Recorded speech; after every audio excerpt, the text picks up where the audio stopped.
Well, hey, my name is Ryan Earnhardt from CreativeSoundLab.tv, where audio recording is an art form.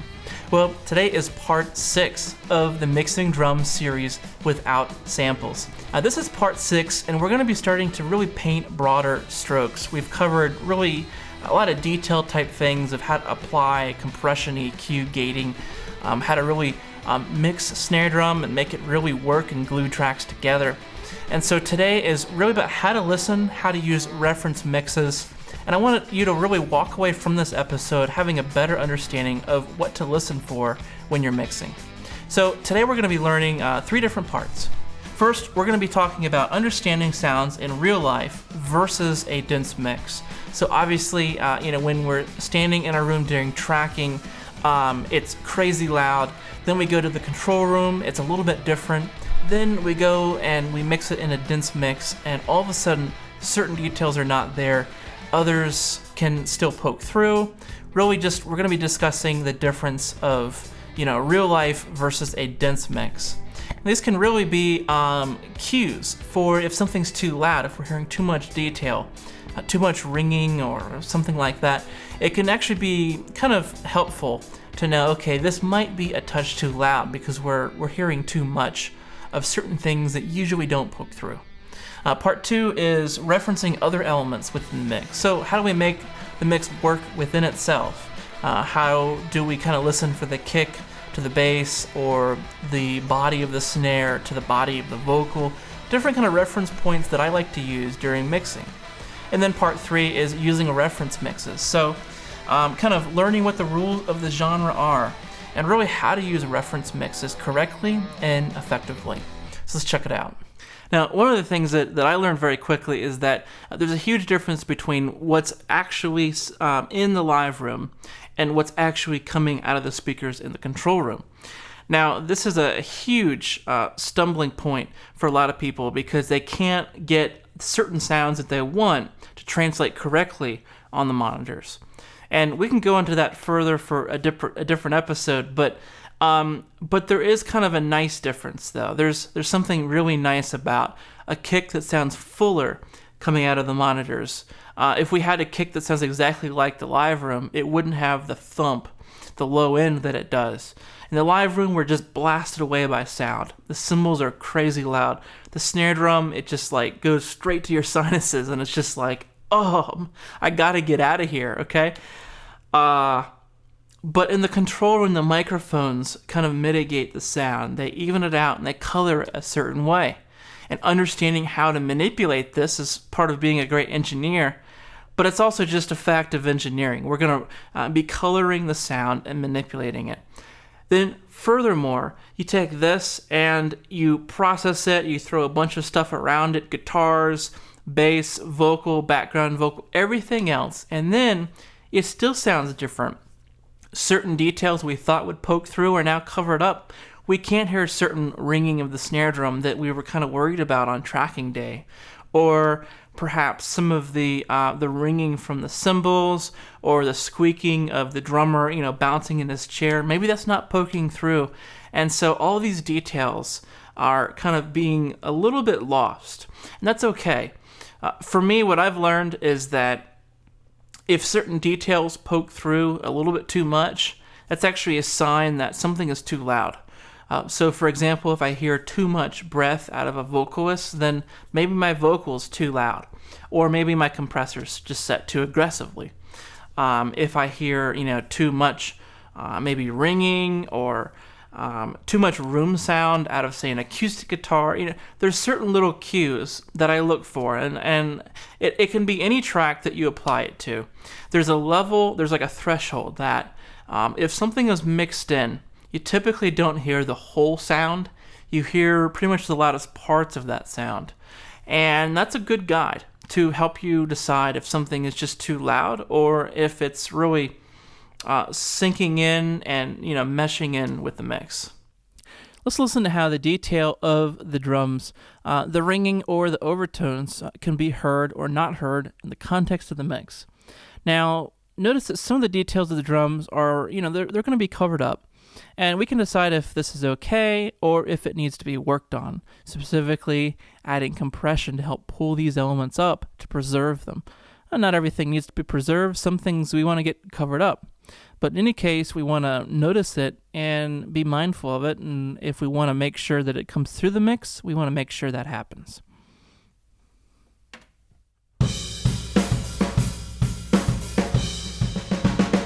So this snare drum here is really fat sounding. Notice when I kick in the rest of the mix, just kind of notice how certain elements are not quite as heard.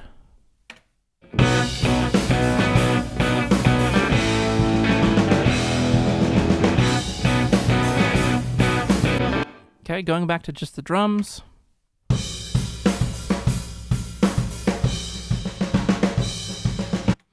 Okay, listen to that kick drum here.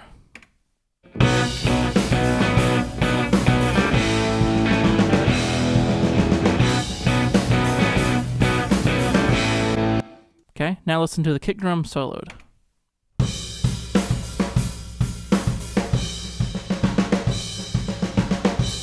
Okay, so what I'm kind of pointing out here is a couple things. The tonality of the kick drum, and when I said soloed, I meant the whole drum's soloed. So, but this was of the Olympic take that you guys have been downloading. This is the Superphonic Swing Star Olympic, and then the small drum room take from last week. And I really like this Olympic snare drum. It's really nice. I believe it's a mahogany snare drum, 5.5 inch deep. And but what's cool about that is, certain things really tend to poke through, certain things don't. The things that poke through are obviously, what matters. Now, specifically in this kick, okay, is really, you hear almost the room that it's recorded in. You hear certain things about the drum, certain qualities of it. You can almost imagine what the kick would look like. And that's kind of cool. But once it's in the mix, then certain things change. Same thing with the Olympic snare drum. Certain things are going to sound different. The snare may not sound as full once everything comes in, for example. This drum actually holds up pretty well. It sounds full even when it's pretty much covered up. Now, this other drum here, the Superphonic, the Ludwig, let's have a listen to that one.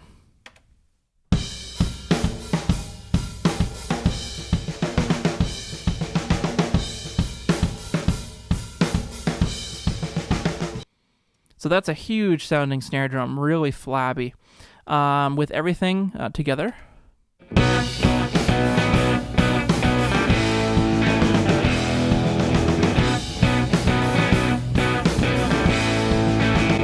So it really almost sounds like the drum itself is just getting thinner as it's getting covered up. And that's not necessarily a bad thing. I intentionally have the mix a little funny right now just to prove a point. I have the guitar a little loud. Maybe the bass is at an off volume too.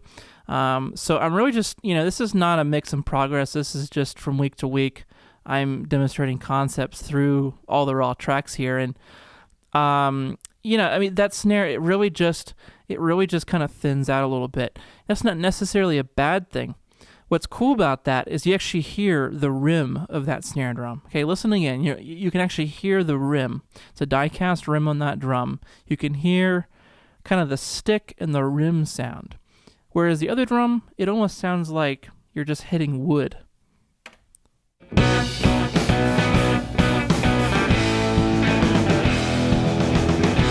Okay, very, very metallic. With this, it's almost like a marimba or something innocent.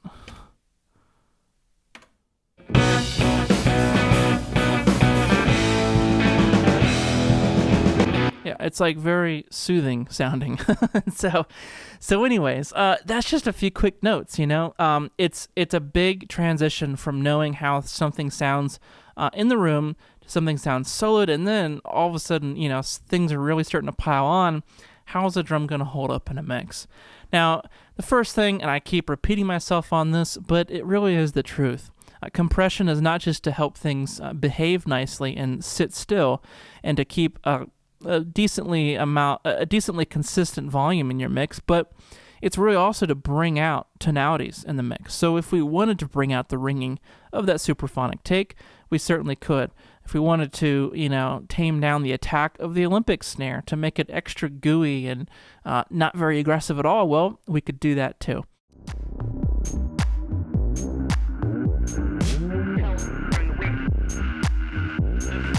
So this is really just comparing the mix to itself.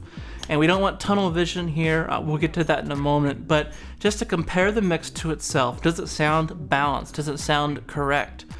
Usually what I do is I compare, kick to bass guitar. I compare the fat body, low end of the snare drum to maybe the bass drum.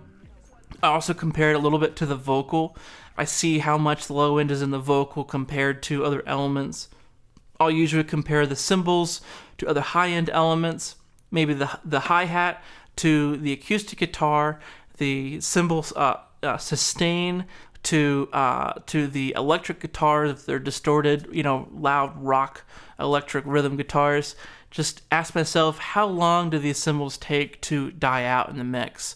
We can add compression to make the sustain greater, but how long does it seem to take for those cymbals to get kind of buried? And it's just that question of, well, do things sound covered up, or do they sound like they're working together? Does any one thing sound too strong? It's going to be a great chance to, well, the low end of, say, the snare drum sounds too prominent compared to other elements. And so then it's like, well, maybe that's a chance we can ease some of that low end out of the snare drum so that we can keep the level of that instrument, but we can ease its relationship to other elements. And so this is kind of my process of just like, okay, bouncing back and forth between tracks. But then I also have experienced tunnel vision where, I just forget the rules of the genre I'm working in. I'm just kind of working on my own. And I forget really that I should be referencing other people's work that came before me. So this is where a reference mix comes into play. And, ideally it's something that maybe was an inspiration of the artist for the project at your studio, or maybe it's something in the same genre with, similar production techniques. Like if you doubled guitars, then hopefully your reference mix will have doubled guitars as well, or lots of vocals and background vocals. Well, hopefully your reference mix will have something similar to the density that your mix might have. And hopefully about, the same, tempo. You don't want to have a ballad comparing with like a really loud rock song, for example, even if it's like your key artist that you're kind of referencing to. But just real quick references back and forth, every 20 minutes or so is what I usually do, just to check, what are the rules for the genre? If it's like a rap song, then you can really slam the kick drum, the drums, the hi-hat. If it's a rock song, you can really be slamming the kick, but the snare is really roomy, for example, and then the guitars are screaming hot. How loud's the vocal in the genre? These are questions that we can be asking ourselves. I know for a lot of Flint Ziegler's material, we used a lot of different reference material. Alison Krauss and Robert Plant, the Raising Sand album, we used a lot. There was a song, I forget the title of the song, but for Flint's song called Late, we specifically thought of a singer, a unique song that was so slow that was the kind of the main reference for us, is that the speed of the song allowed sustain of the bass drum that we were recording. And we referenced that, and we mimicked the tremolo of the guitars and did certain things because we knew that according to the genre, this was a guide that we could follow, and then we could, of course, make it our own. No matter how much you mimic, you always seem to make it your own. And so I've never been worried about completely copying somebody else, because you have a completely different set of gear, different people and performances, so it's always going to be made your own. But the reference mix really helps you to keep a broad perspective and maintain that you're following the different guidelines for the genre that you're working in. So this episode had a lot of great things in it, and really a lot of fundamental concepts. And I really hope that it helps you to kind of keep your head on straight, to really keep your focus on really intense mixing situations for you. Now, one thing I do want to mention is that if you listen at low volumes, you're always going to make better decisions. Now, sometimes I will crank it up a little bit, but I use volume as a tool. So a really quick reference at loud volumes, just like I do a really quick reference of a reference mix, but then I turn the volume down. If a mix sounds amazing at low volumes, it'll sound amazing at loud volumes. The reverse is really not always true. So you have to make sure that volume itself, the actual physical volume in the room, is not tricking your ears. So just to review quickly, we talked about how real life sounds translate in a dense mix. And then from there, what does get translated, what does interact with a dense mix, how do we reference those elements with each other? And then part 3 was really how do we reference the mix itself with something of that genre with similar density and tempo and key, something that is pretty similar and really just kind of helps keep our head on straight and really just make sure that we don't get too distracted.